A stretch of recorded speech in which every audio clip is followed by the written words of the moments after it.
बिस्मिल्लाहिर्रहमानिर्रहीम। स्टूडेंट्स कैसे हैं आप लोग? उम्मीद है आप सब खैरियत से होंगे। आज हम डिस्कस करते हैं अपने नेक्स्ट जो रिमेनिंग न्यूमेरिकल है चैप्टर नंबर 15 के।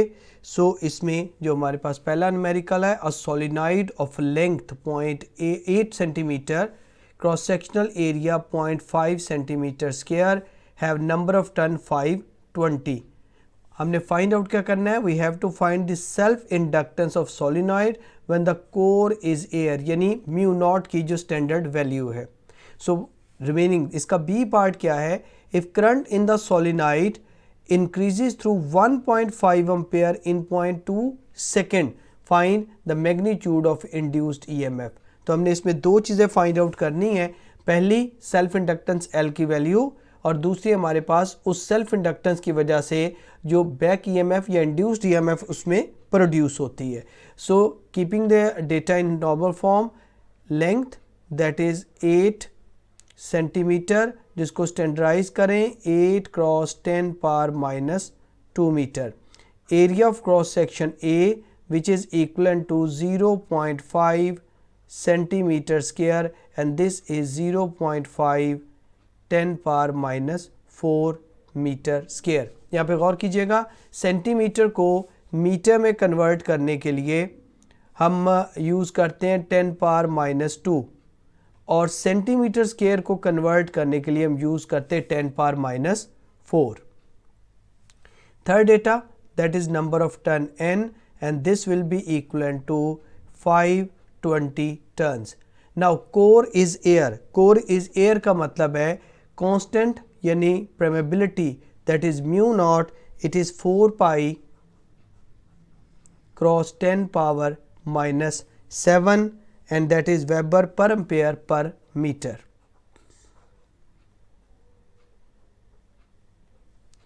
और हमने इसमें फाइंड आउट क्या करना है? अगर हम बी पार्ट का भी डेटा लिख लें, that is change in current I, it is 1.5 ampere, और इस पूरे चेंज में जो टाइम आएगा दैट इज 0.2 सेकेंड। हमने इसमें फाइंड आउट करना है इंडक्टेंस की वैल्यू L, सेल्फ इंडक्टेंस, और सेकंड हमने देखना है कि सेल्फ इंडक्टेंस की वजह से EMF की वैल्यू हमारे पास कितनी बनती है। चूँकि एक सिंपल सोलिनॉइड के लिए जो हमारे पास फॉर्मूला है L is equal mu naught n square A into L। चूँकि स्मॉल n हमारे पास क्या है? Small n is number of turn per unit length. So inductance या self inductance is mu naught n square over L square A into L।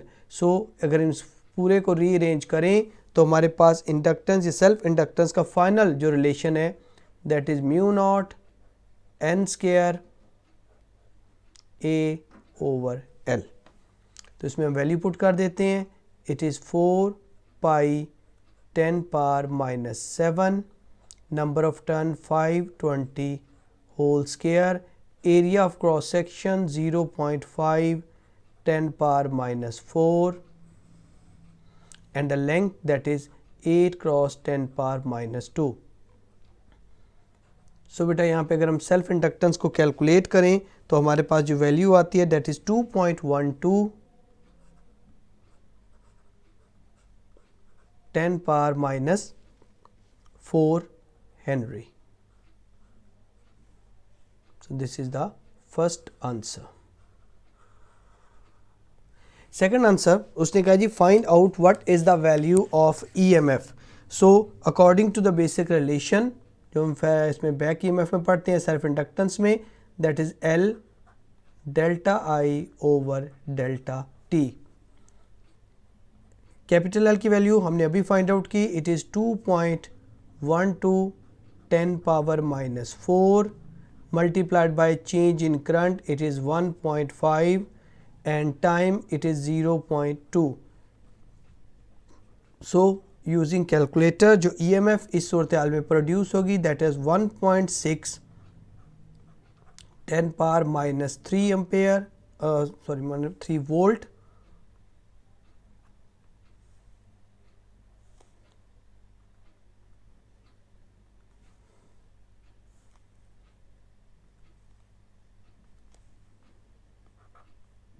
यहाँ simply EMF is 1.6 milli volt.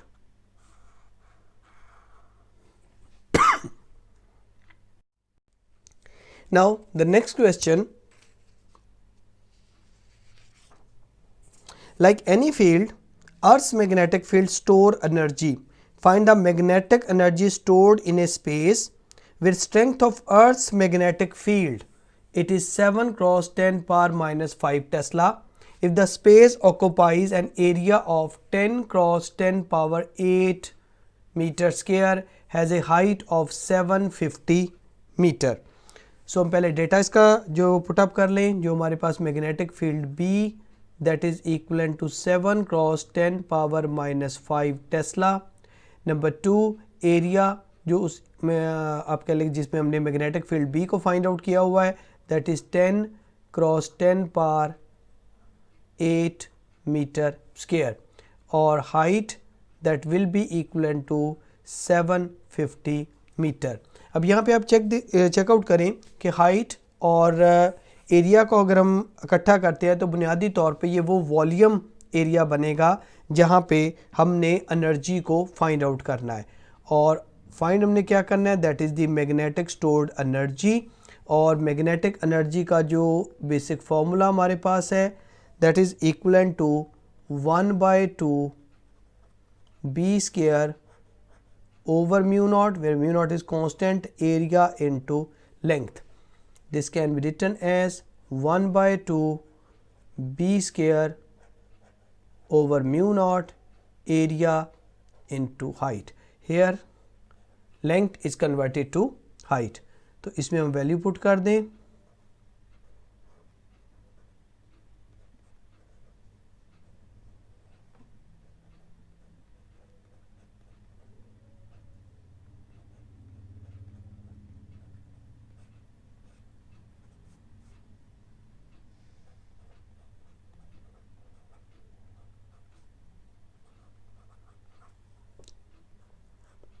Now using calculator इस सारे को आप solve करें तो जो energy हमारे पास आती है that is 1.46 cross 10 power 9 joule.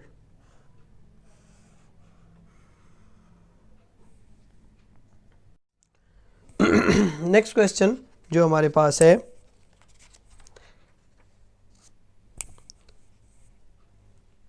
that a copper ring has a radius of 4 centimeter and resistance 1 milli ohm.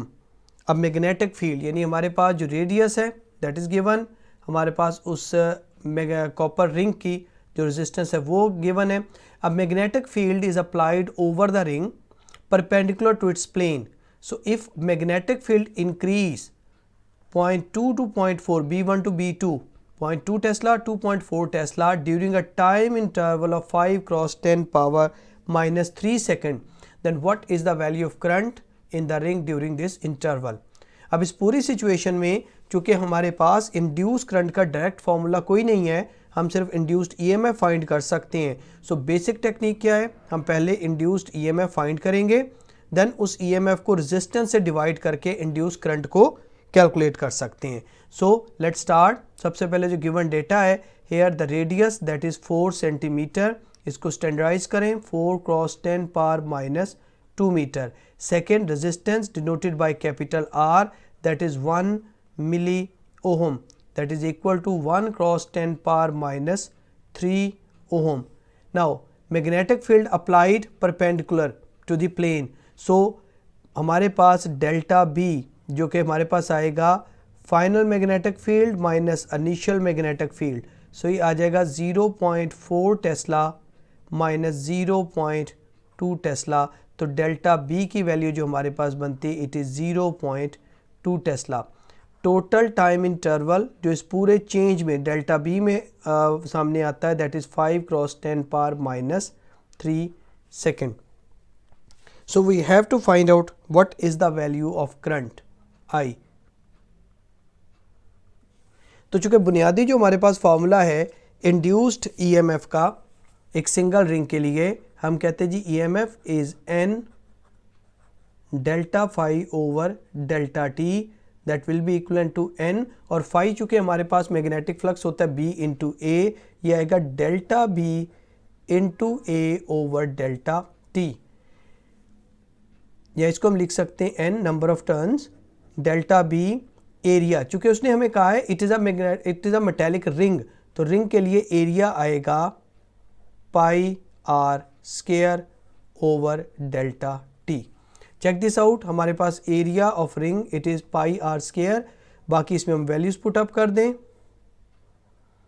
Number of turn चूँकि सिंगल रिंग है n is 1, delta b is 0.2, pi 3.14, और radius that is 4 centimetre, 4 cross 10 power minus 2 whole square divided by the time interval that is 5 cross 10 power minus 3। So in this way जो EMF हम इसमें count करेंगे that is 0.201 volt.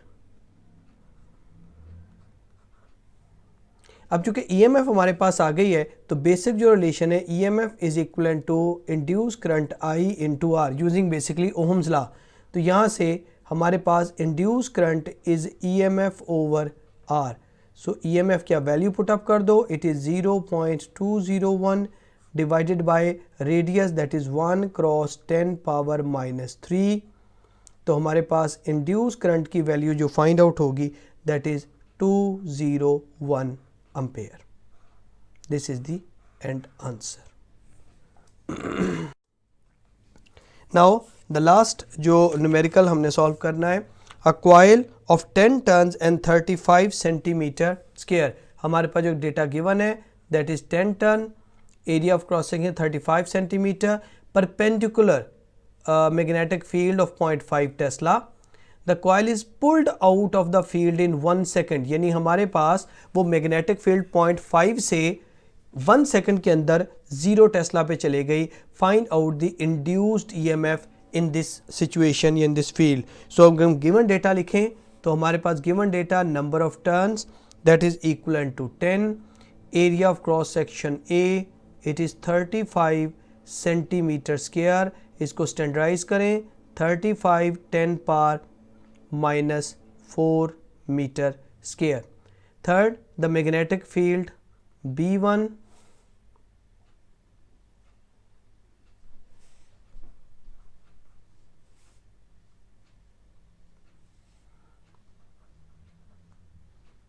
that is equal to 0.5 Tesla. B2 pulled out of this field, this means second one is 0 Tesla, तो हमारे पास delta B that will be equivalent to 0.5 Tesla. अगर हम negative sign omit कर दें final minus initial के हवाले से तो change in magnetic field is 0.5 Tesla. Now the delta T that is given by 1 second.